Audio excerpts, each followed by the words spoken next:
Okay, well, thank you very much. It's so nice to see so many of you here. Really excited to be chatting to Ian and Simon about their work today on the research. And thank you to the Sloop for giving us the bar stools. Very kind of them, we're going to length. So I suppose I should kick off with maybe an establishing question.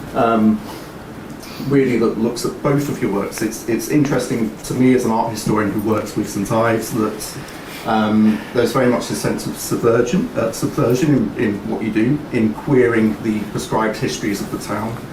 And I suppose I wonder why you feel that's important, and maybe Ian, would you like to start? Yeah, I can start on that subject. I should say that I didn't start off with the intention of writing a queer history of St Ives, which might sound a bit potty, but I started to write about John Milne, who has fascinated me for quite a long time. And it was only as the work progressed, the research and the writing progressed, that I realised that in fact I was writing a form of queer history centred very largely on St Ives, although those of you who've read the book will know that quite a bit of the narrative takes place elsewhere, but it's centred on St Ives.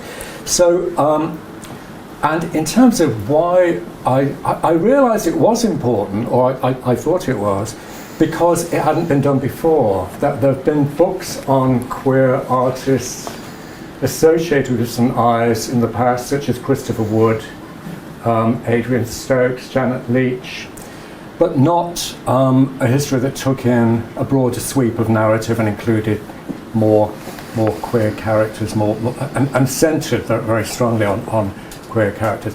I mean, as we know, there's a copious, seemingly unending literature on St Ives. It remains so fascinating to us, and has fascinated me since the 1970s, when I well, before then in fact, when I first came down here as a 20-year-old in 1976. But yeah, and I think my book also is part of what's become quite there's been quite a lot of this writing queer experience into history, where previously it's been marginalised or ignored. So, of course, there was the Queer British Art Show at Tate Britain not that many years ago. I'm sure some of you would have seen that. That was a marker. But there's also been a great deal more research on queer lives, queer experience, and actually documenting and publishing those. And that's also very much part of your work as well, Simon. So why do you feel that that's important? So I wanted to take it back to talking about what I mean by queering. So for me, the idea of queering means introducing ideas or imagery around same-sex desire within what could be thought of as a stable or perhaps complacent cultural arena. So I guess part of my project at the moment, I'm making a lot of pots, and so I could be thinking about queering the Leach tradition of studio pottery as part of that.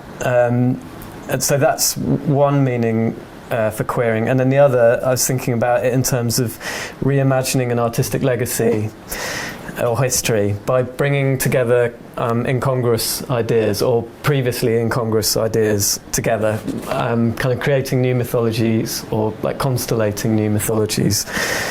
And I like to do this with humour, or at least a playful sense of irreverence, but beneath all of that is a deep sense of reverence as well. Yeah, I think we'll talk more about irreverence throughout the duration of this talk, but one of the things off the back of that and returning to your book, Ian, is John Milne is this central character, if you will, to the book. Yes. And again, it's really interesting to me that his artistic legacy has been so overshadowed, and I wondered why you felt that's the case. Is it the quality of his work? Is it more his sexuality? Why do you think that happened, and what drew you to Milne? as a focus? Yeah, well, I think the fact remains that any sculptor, certainly in the 20th century working in St Ives, is overshadowed by Barbara Hepworth, no matter who they are. So even though people like Dennis Mitchell is highly regarded, he's still very much kind of secondary. All of these people are secondary to Barbara Hepworth, who was, the most incredible artist, and she remains the queen bee of St Ives all these years after her death. Absolutely. Previously, his work has been written about by other people before I got to him. Of course, he died at the age of 47, so he didn't have the longevity of career that a lot of other artists had. There's that. I don't think his sexuality has got anything to do with the reputation of his work. I kind of think that a lot of people aren't even aware of that, and if so, it's secondary. I'm interested in the way his sexuality is encoded in some other work, and we may or may not come to that later. How I came to him, I was thinking about this when we were talking about, drafting questions that you might ask Simon and I last week. And I took from the bookshelf the copy of Paul Hodin's book on Milne that was published in 1978.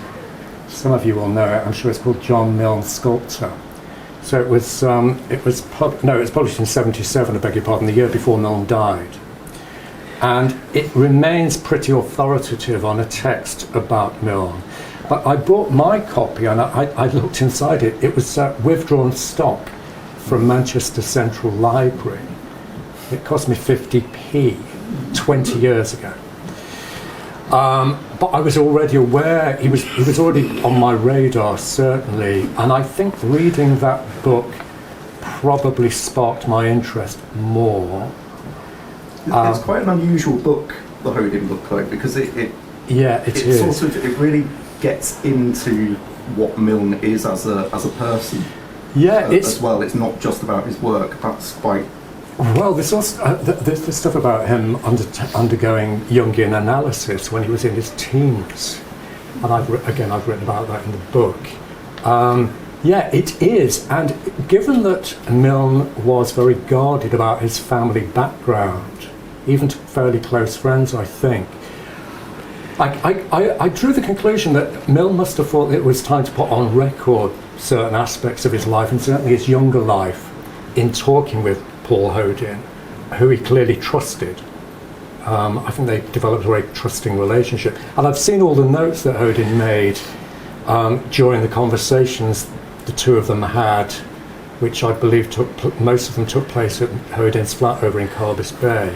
And these notes, there are copious notes, and there are drafts and so on. And you can kind of see some of the things that Milne wanted edited out. There was something that was quite critical of his mother that he wanted edited out, and so on. But anyway, returning to what drew me to him, I think other things were, I've always been, when I'm not spilling water over myself, it is water, by the way, I've always been fascinated by the sculpture by him, which is in Trewin Gardens, and a lot of you will know it. It's called Megalith, and it's his memorial to Barbara Hepworth. And it is the only public sculpture in St Ives that is not by Barbara Hepworth, which in itself is quite important, I think. I was really intrigued by that because it has a very distinct presence. It's kind of hidden away. Really? I mean, if you were tourists coming to St Ives, you probably wouldn't venture off. No. But I think it's a really good piece of sculpture as well. Yeah. And as a memorial sculpture, I think it's quite fascinating. It reads to me as a kind of sentinel almost. And again, I've written in the book how it's in such close proximity to Barbara Hepworth's former home and what is now the museum. It's almost as if it's... oh yes, we have pictures. Sorry, I got so distracted. I took so long putting this together. I'm glad you remember it. So, there it is. Yes, there but also, also, I was really interested in Milne's house, Trewin, which I think has it sold for £2.5 million recently? Well, it's up for sale. It's been sold. Has it? Yeah, it's sold. And I always used to peer through the gates. Some of you will know it. It's just near Turin Public Gardens, and it's hidden behind these very high stone walls, and you can just see bits of it as you peer nosily, in my case, through the gates and what have you. I was always so intrigued, and I was very fortunate, in fact, when Barbara and Tony Russell owned it as previous owners, that I gained access, and my friend Linda Sterling and I went over one evening. Chris Cockling arranged access, and we actually sat in the lounge where all those famous people. Oh, we have a fabulous photograph of the lounge. There it is. There we go. I'm cooking on gas now. Yeah. That photograph on the left, which again is in my book, that's from a colour transparency in the Tate archive, never before published. Great photograph. Very tasteful. Very good taste. Very good taste. Yeah. It was. Anyway, yeah. I'll shut up. Before we move on from that, and because you've mentioned it, I think it's worth, thinking of megalith as this sculpture that sort of hides in plain sight, and so does Trewin. And the sense that you get from reading your book is Trewin really is this sort of queer enclave. I think you say. Yeah. So, how did that operate for people that didn't that haven't read the book? Yeah. Well, kind of on two counts. I mean, for a start, it's a big, impressive house, and it's very central but very private. It's like an oasis in pretty much in the centre of St Ives. John Milne's lover and benefactor, a very wealthy man, Cosmo Rodewald, who met him in Manchester in the very early 50s, actually bought the house and then gave it to John Milne. Milne moved in early 1957. And so a lot of his friends, many of whom were queer, would congregate there. So there were people like Richard Wattis, the actor, who was a great friend of Milne's, who some of the older of us will remember. He was in The Prince and the Showgirl with Olivier and Marilyn Monroe, wasn't he, amongst other things. There was this group of gay friends. Peter Kinnear, the photographer who photographed a lot of Barbara and John's work, he was a frequent guest. But also, and people like Janet Leach, locals, many of them queer, would congregate there. But also, Milne ran it as a guest house. The idea being that it would generate some income and people were kind of vetted. You couldn't just turn up. He would place adverts in the tap room, things like that. So it was, a certain level of the market they were after. But it meant that a lot of people stayed there, and a lot of them were artists and writers. Many of them actually in town to see Barbara Hepworth because she didn't have the space, whereas Milne did. So all manner of people stayed there, and I think you're going to ask me about Brian Robertson in a while. And I will, but I was just going to say I have. Maybe we'll talk about Bacon in St Ives a bit later, but of course we've got the image of the guest book, the Trewin, which is signed by Bacon. Yeah, this is not April 1965. I should say really that I've said to quite a few people, including you, that I've been immensely fortunate in developing the research for this book, in that so many people have helped me along the way, and somebody trusted me to post this guest book to me, and it does have signatures of Bernard and Janet Leach and Barbara Hepworth in it, but also, very intriguingly, Francis Bacon. I don't know if you can see here. Thank you, Simon. And above it, George Dyer, who was his boyfriend, as some of you will know, and the subject of many of his paintings. So, Bacon first stayed there in the late 50s when he arrived in St Ives. He stayed at Trewin for a time before he then rented a flat or a house on the harbour. And then, later. We've talked about queer artists of the past, but I'm quite interested in queer artists now. And I myself am a gay man who grew up in Cornwall, and probably did feel like an outsider growing up here. So I'm really interested, and I'm going to direct this question at you, Simon. What does it mean to be a queer artist working in Cornwall today?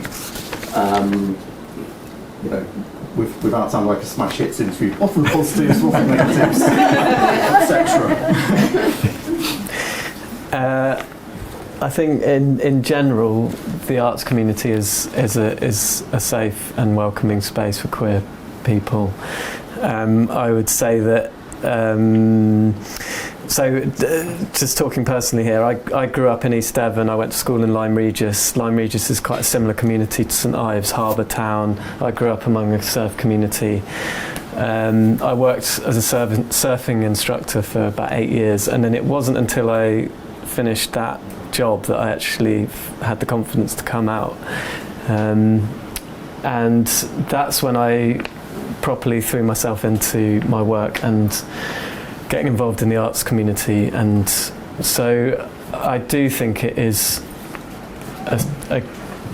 it is a good space for queer people. But as we all know, Cornwall isn't a very diverse demographic. What else do I want to say? Well, I've just skipped forward in the slides because I'm quite interested in this project that you did at Cast in Plymouth, SS Blue Jacket. Yeah. This is a show that quite deliberately queered the prescribed art histories of the West Country. Mm-hmm. And I wondered if you could talk a little bit about that, because it's really interesting what you did there. Yeah. So going back to what I was saying in the first question, which is what queering means. So to me anyway, so for this project there were some really obvious queer references, like Beryl Cook's painting of the Lockyer Tavern, which is a gay bar in Plymouth, and then Simon Fujiwara's The Mirror Stage, which is a reproduction of Patrick Heron's horizontal stripe painting. And then behind that painting there's a video, and it's this kind of theatrical performance piece of Simon Fujiwara describing how when he went to Tate St Ives and saw this painting, he had this epiphany where he realised he was gay and wanted to be an artist at age 11. That's the power of art, though, isn't it? One look at that and we're all queer.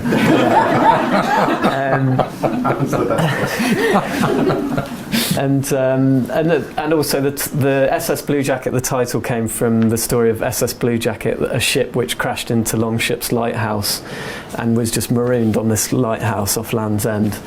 And Lucy Stein and I, who curated the show, thought of it as a kind of animistic, erotic story. So there were queer narratives within the show, but also going back to what I was saying earlier about bringing constellations of new ideas or incongruous ideas together. As far as I know, Beryl Cook and Robert Lenkiewicz and Peter Lanyon hadn't been shown together or were thought of even in the same sort of like stage of within art history, because Beryl Cook and Robert Lenkiewicz kind of lowbrow, Peter Lanyon more highbrow. I don't know, because Lenkiewicz did he get called the modern day Rubens or something, or right, something like Rembrandt or right, one of them. Talking of Beryl Cook, there's an amazing photo that's in these slides, if I can find it. Yeah, I mean, Barbara looks like a Beryl Cook character there in a lovely. And I'm quite interested in reading your book and thinking about Barbara Hepworth in line with queerness, and that's not necessarily something that I thought of before. And I've extracted a little passage from the book, which I'm going to read, which I think sort of sets this up in terms of sort of performing an identity. And it says, in becoming exactly as she would like to be, Hepworth had evolved a persona, a mode of presentation in which the eradication of a Yorkshire accent is fundamental. For she had refashioned her speaking voice so that its modulation bore a purity in keeping with the surfaces of her sculpture. She cultivated her own defences, reserve and distance, and was necessarily ruthless in how she elected to spend her time and energies. And when I read that, I thought of the 1954 Figures in a Landscape film, which shows her, I think, probably at the Malakoff, I know, pretending to chip away at a sculpture, and how that film sculpts her in the position of being masculine, that it's close-ups of her working, her hands covered in plaster or stone, chisels, etc. So what's your thinking on that? Well, you and I have talked a while ago about, and you know, it's not a new thought. She was operating in a very male arena. I mean, the art world has become much more diverse in recent years. Been a lot of work done to foreground female artists, but certainly back in the 50s and 60s, it was very, very male dominated, as we know. And Barbara, as a sculptor, working with huge lumps of stone, marble, wood, and hewing them, you know, in a way she wasn't really conforming to ideas of the way women ought to operate, of course, and she had to cultivate her own defences and develop a kind of persona. Well, not only that, but really develop a regime of work in which work was the fundamental. Everything else was secondary. Of course, she's been criticised about that in a way that a man never would have been. Never would have been. But also there's a line in the book, and a couple of people have asked me about it, and I wrote that she had effectively queered herself. This is in a passage, I think, when I'm writing about Marlowe Moss, and I might get on to that in a minute. By which I didn't for a second, want to be sort of, I wasn't talking about her sexuality, but the fact that she had taken on work more usually associated with men. And there's that line again in Brian Wall. I think I took it from an interview with. I did a telephone interview with Brian Wall in which he talked very powerfully about Hepworth. He's been in California for some years, but we did a telephone interview for the book. But I think it came from another source. He was saying she was on this international platform with all those guys. So he was talking about people like Henry Moore, obviously. And she had to be pretty steely to deal with that. You know, she had to really draw on her inner strength and that immense work ethic that she had. It's quite interesting that it's a queerness that's not necessarily associated with sexuality. It's the performative element of it. Yes, I think that's right. Performative takeaway thing from that section of your book. Yeah, I think that's right. And because you mentioned Marlowe Moss, I also extracted a quote from your book about Marlowe Moss because I liked it, so I'll read that. The constructivist painter and sculptor Marlowe Moss, a radical lesbian, her carefully assembled physical identity at one with the austere elegance of her work.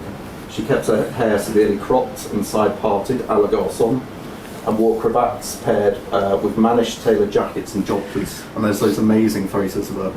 We've got one. We do. Good job. Good job, I'm here, isn't it?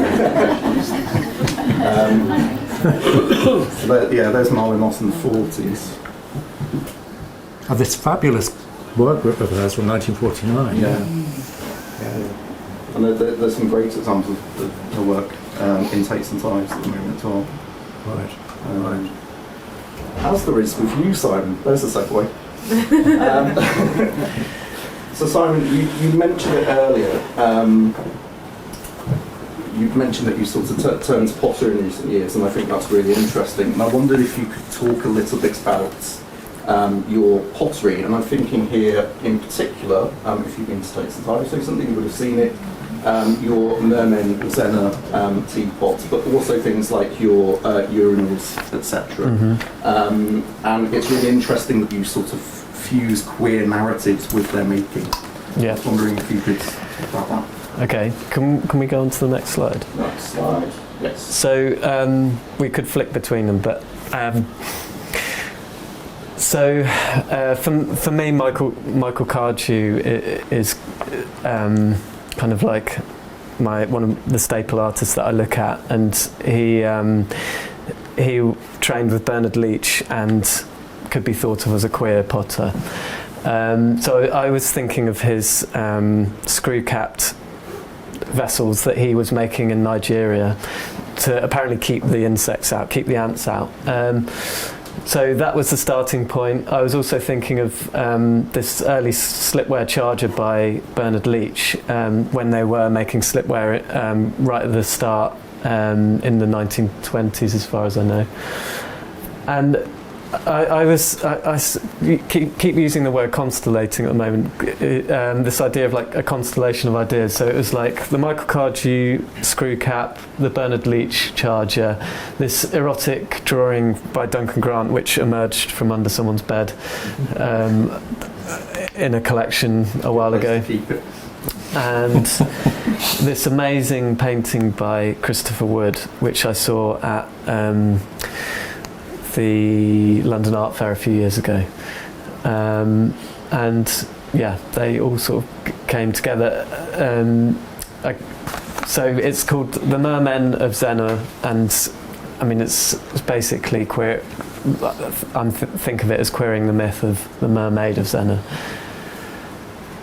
Yeah, and I'm going to flick back because I think maybe it's a good time to talk bacon. And maybe we should do that. And it struck me that that's one thing that unites all of our work. Actually, is we all have a little bit of bacon in our research.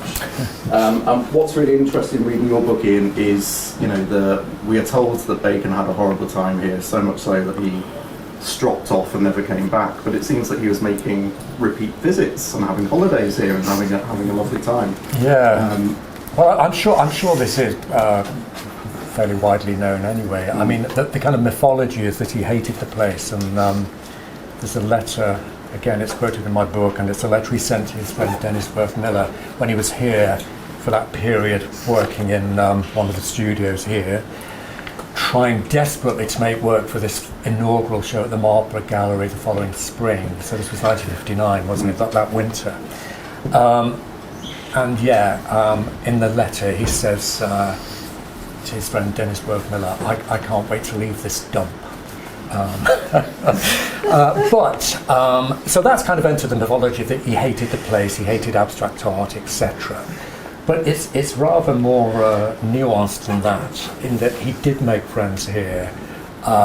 Boots Redgrave, Mary Redgrave, who co-ran the New Craftsman with Janet Leach, at one time married to William Redgrave. They became great friends, and they made a couple of portraits of her, I think back in London. But he became great friends with Norman Levine, the Canadian writer, who I think is quite an important writer on St Ives. I don't know, I'm sure some people here will have read him. I think he's a really good writer and probably not sufficiently valued. But there's a novel, and all of Levine's fiction, pretty much all of it, is really kind of veiled autobiography. It strikes me there's a strong biographical strand in it. There's a book called From a Seaside Town, which I would recommend actually, and it's set in St Ives. St Ives is renamed Carnbray, but from the descriptions in the book, if you know St Ives, you immediately know he's talking about St Ives. He lived here for a long time with his wife and children. And in that book, he talks about Francis Bacon. They had met when Bacon was first in town. I think Norman Levine bumped into Bacon with his boyfriend Ronnie Belton, who was with him during that period in late '59. I think Norman Levine was with Peter Lanyon, friend of his, and they bumped into Bacon, and that kind of triggered a great friendship between Levine and Bacon. And Bacon would phone up and ask Levine to book him a hotel in advance. He did come down quite regularly, and then they would meet in London as well.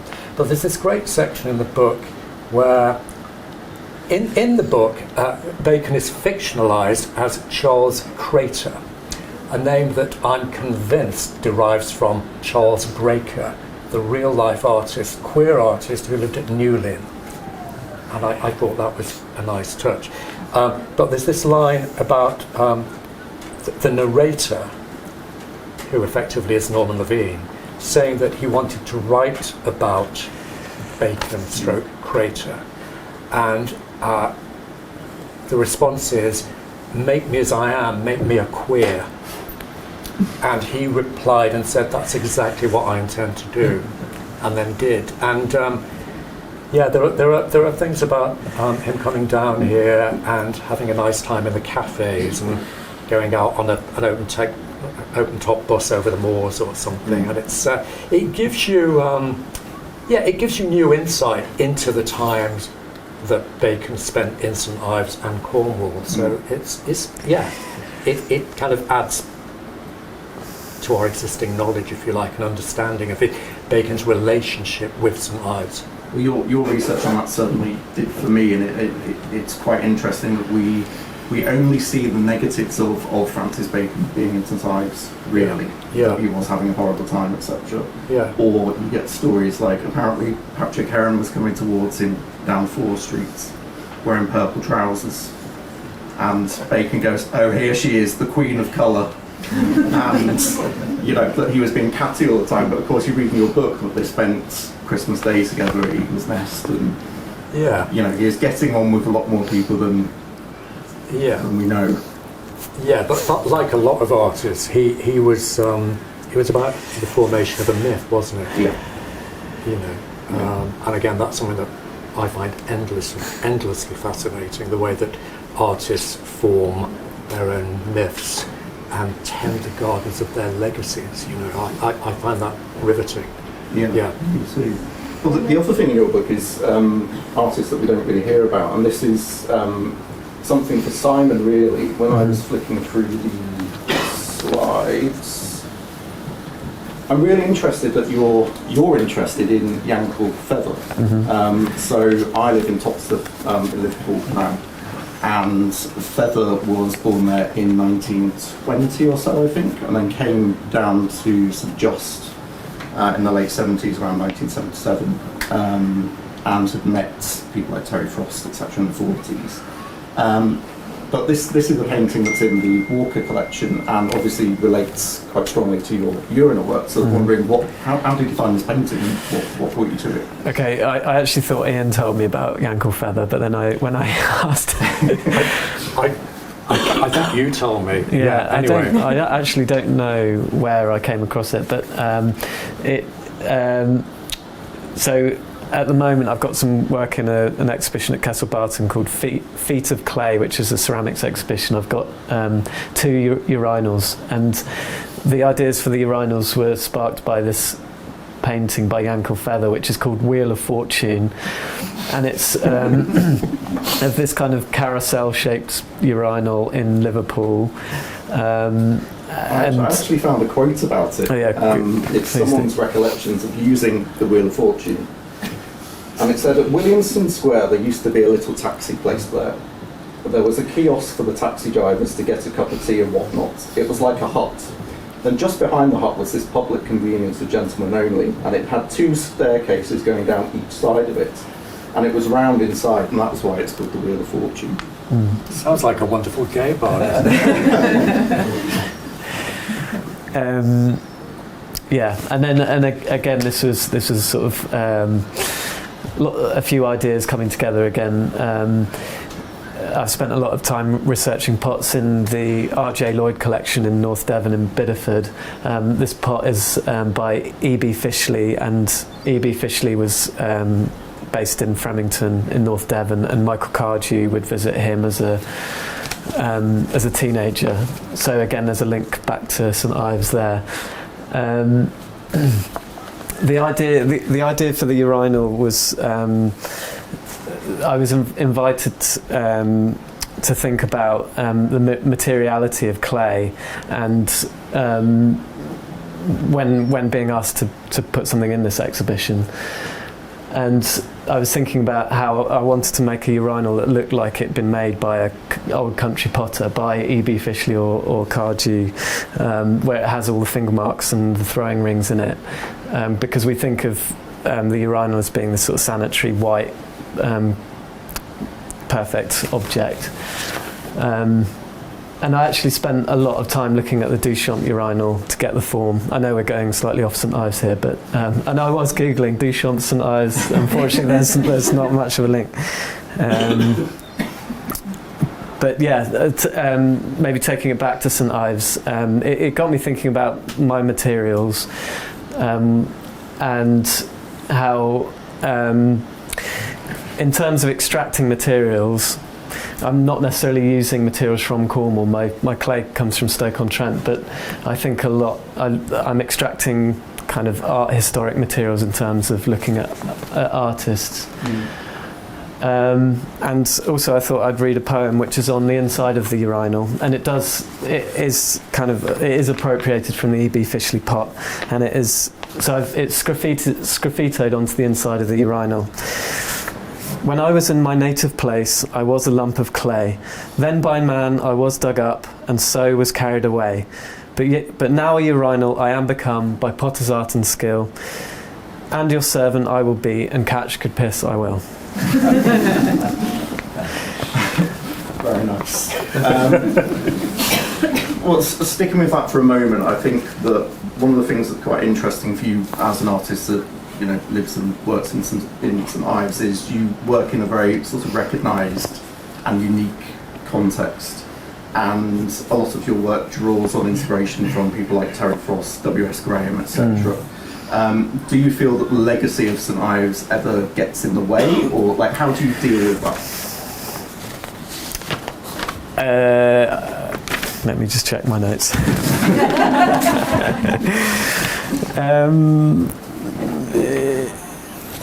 I think it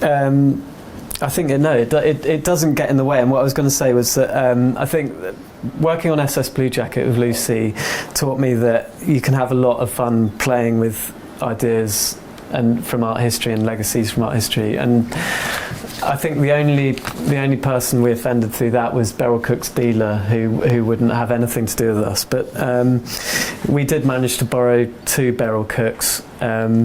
One which arrived in a box covered in dust, and I had to get some washing up liquid and a sponge to clean it, and then we insured it for £33,000.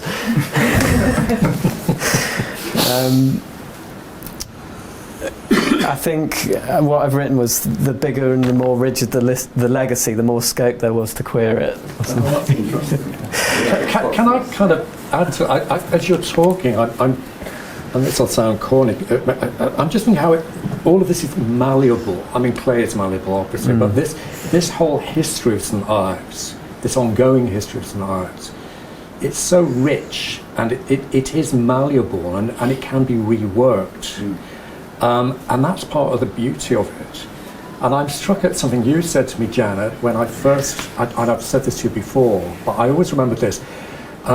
When Janet Axton here was running the St Ives archive, some of my very early research for this book was at the archive when I first came along. And you had this great line, Janet, which really spurred me on, and it was worth the effect.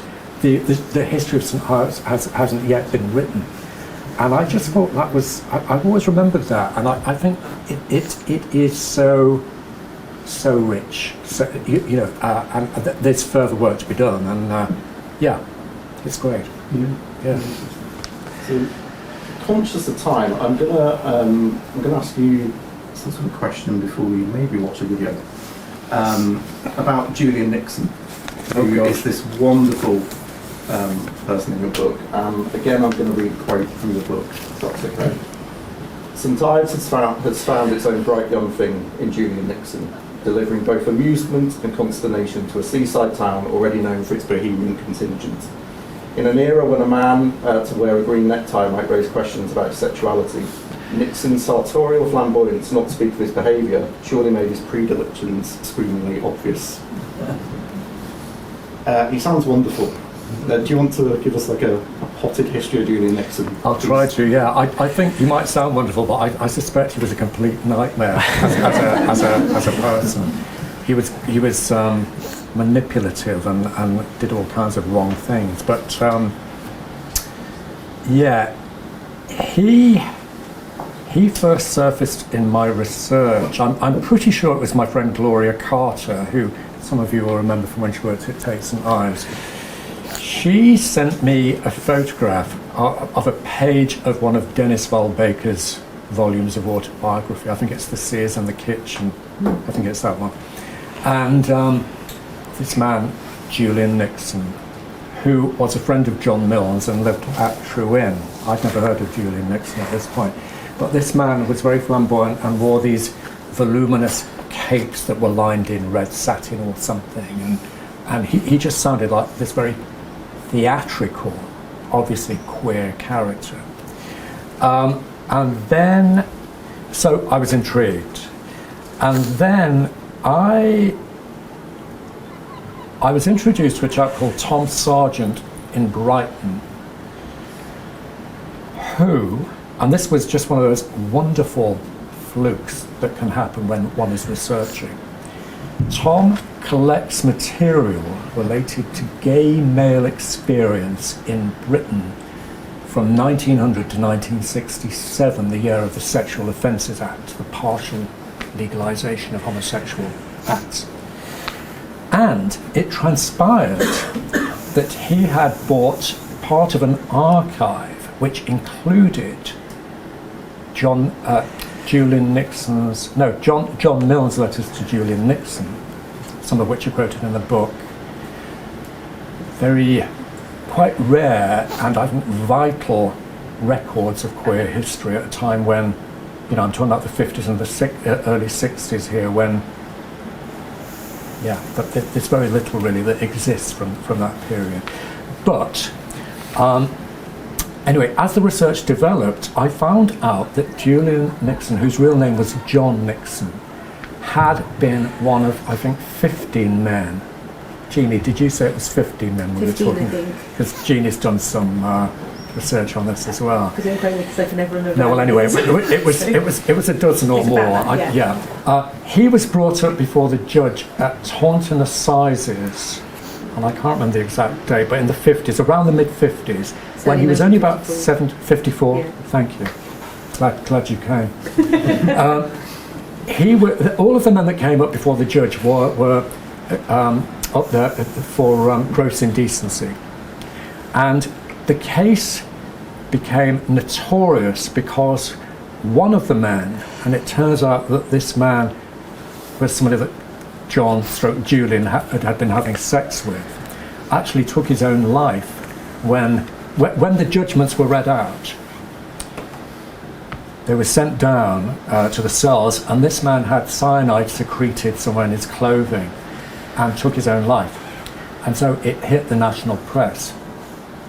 Julian had already been incarcerated in a mental hospital in Somerset, I think outside Taunton, for a period before the trial, and then was sent back there for about 12 months afterwards.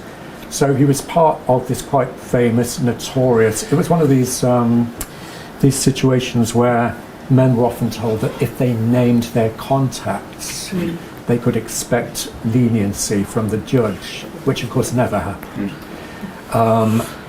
Hence this group of men, it was 11, 12 or more of them, quite a substantial number.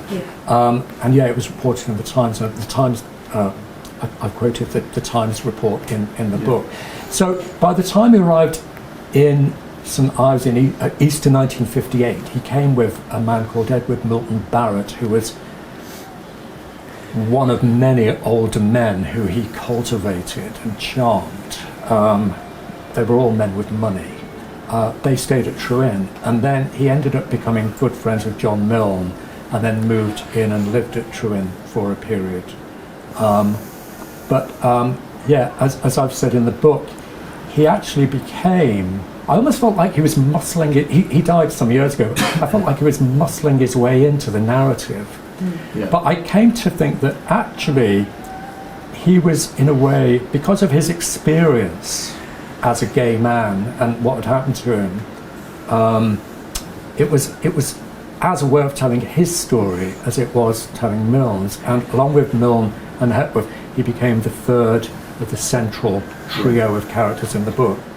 So, yeah, there's that aspect of queer history is written into the book as well. The way in which men were vilified, criminalised, imprisoned, incarcerated, etc., and the incredible impact on their lives that had. And I mean, all of this is within my lifetime, and the changes, as we know, that have happened in the intervening years have just been incredible. But I also think, just returning to this thing about writing queer history and writing those queer lives into the literature, into the narrative, I think it's so important to be ever vigilant and never assume that things can't start to go backwards again. We know this. Anyway, So, conscious of time, I'd like to show you this little video, this short video, if that's okay, and then we'll take some questions, if that sounds good.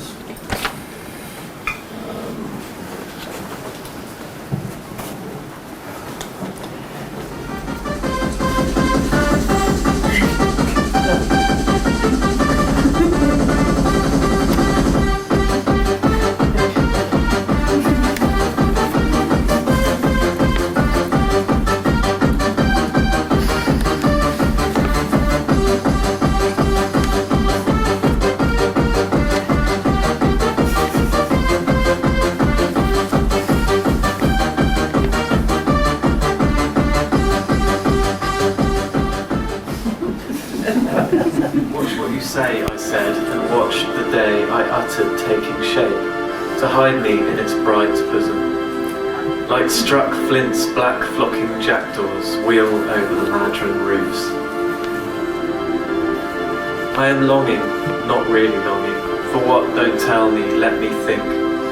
Or else I have to settle for that step. Is that the step outside? At my back a new eddy of air.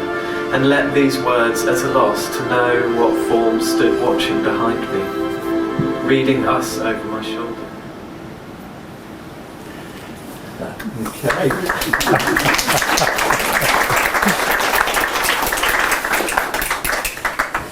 Any questions?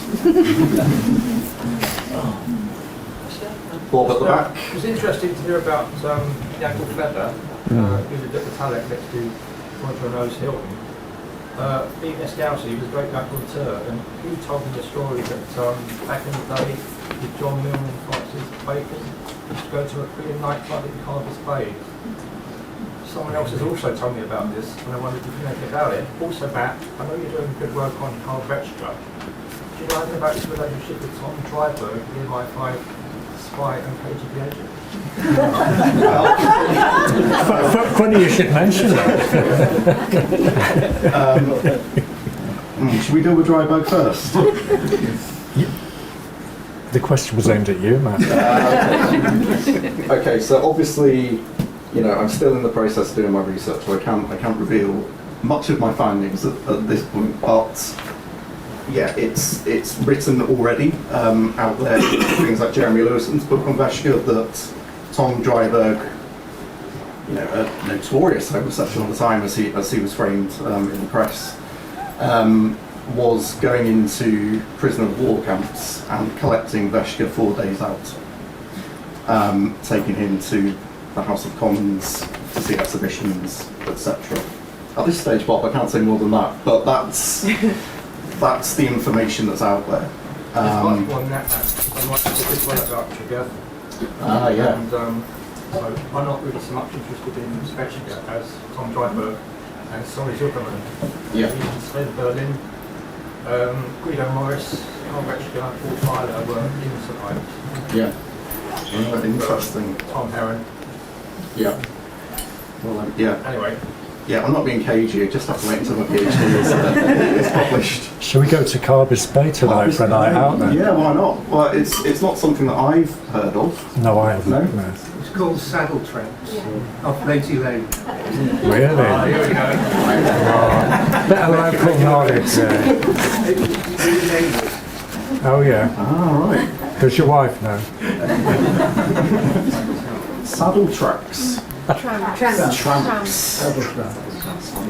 Great name. Really? Oh, right. We've obviously missed out. Well, Any further questions? Yeah. You know, you mentioned how Barbara Hepworth's kind of like the queen of St Ives and everything's about her. And yet, I'd understood she was bisexual and that her last partner was Boots, the lady you mentioned, Boots Redgrave. right.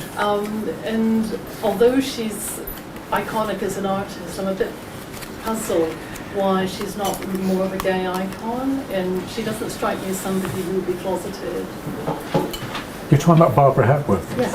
Yeah. It's news to me that she had a relationship with Boots. Yeah, They were just friends. yeah, Boots yeah. introduced Barbara Hepworth to whiskey. I thought that was Janet Leach. I thought that was Janet Leach. Yeah, yeah, okay. Which they caught fire.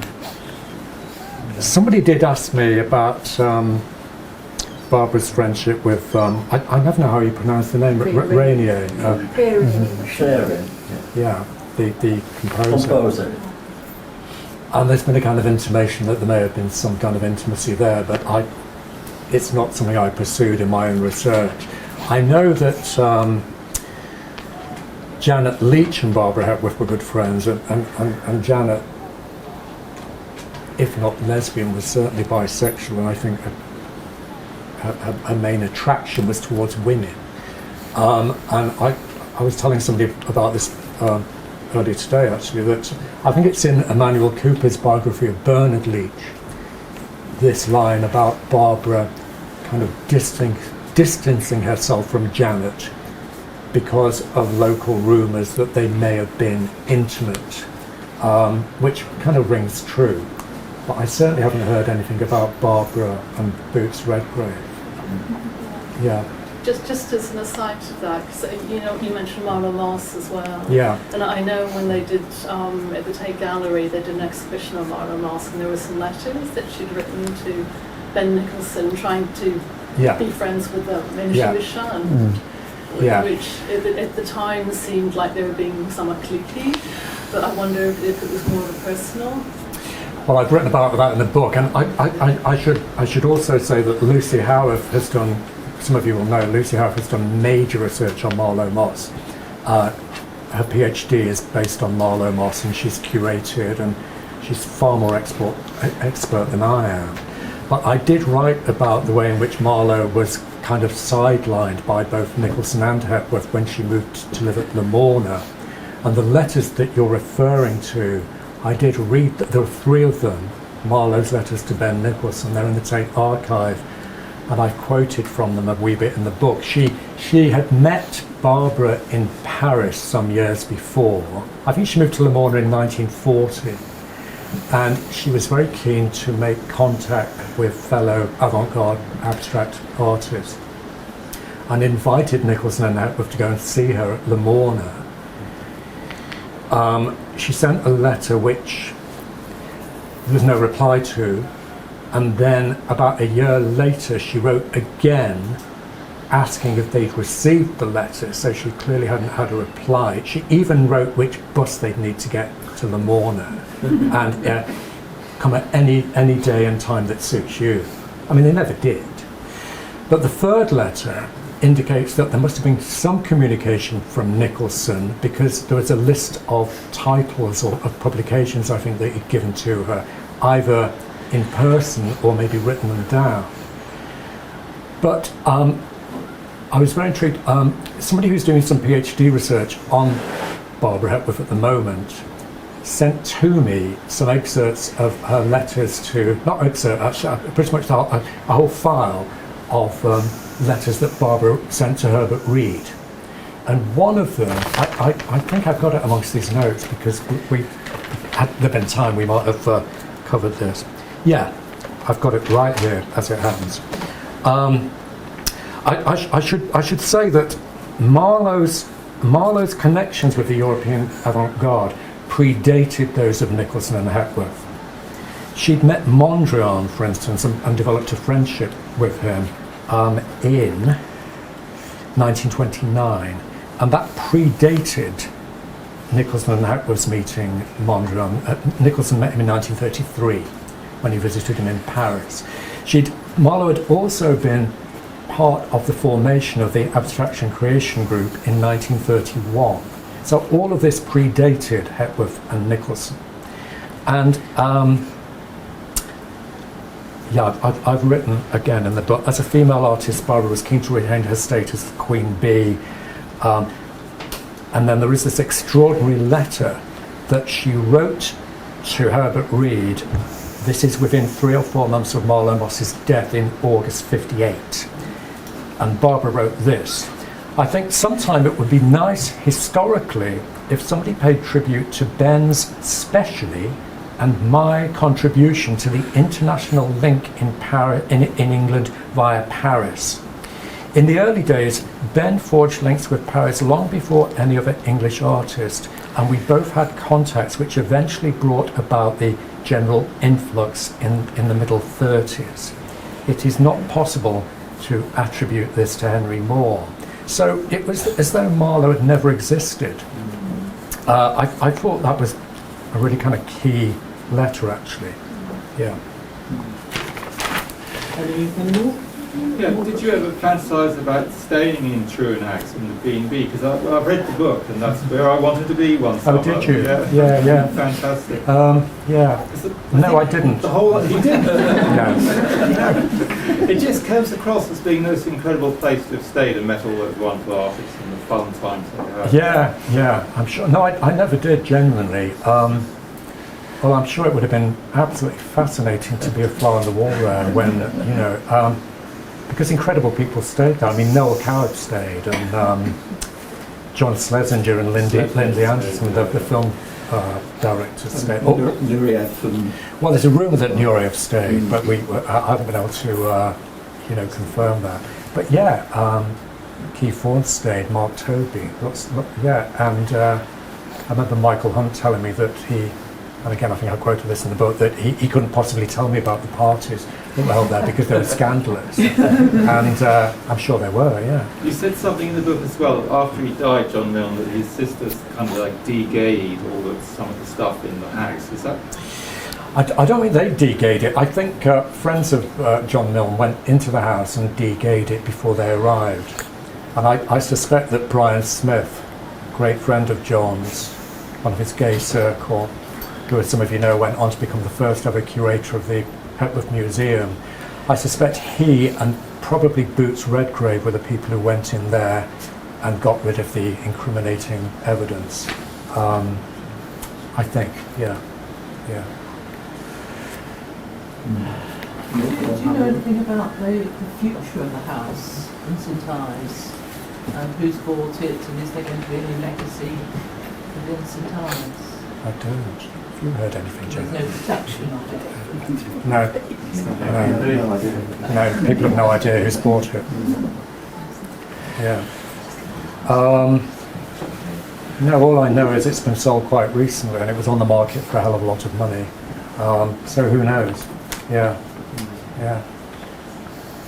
I have to say that on the estate agent's website, when I looked at it, they were making all kinds of claims for the house. That Francis Bacon had painted in the studio there, and this, that, and the other, all of which seemed very dubious. Okay.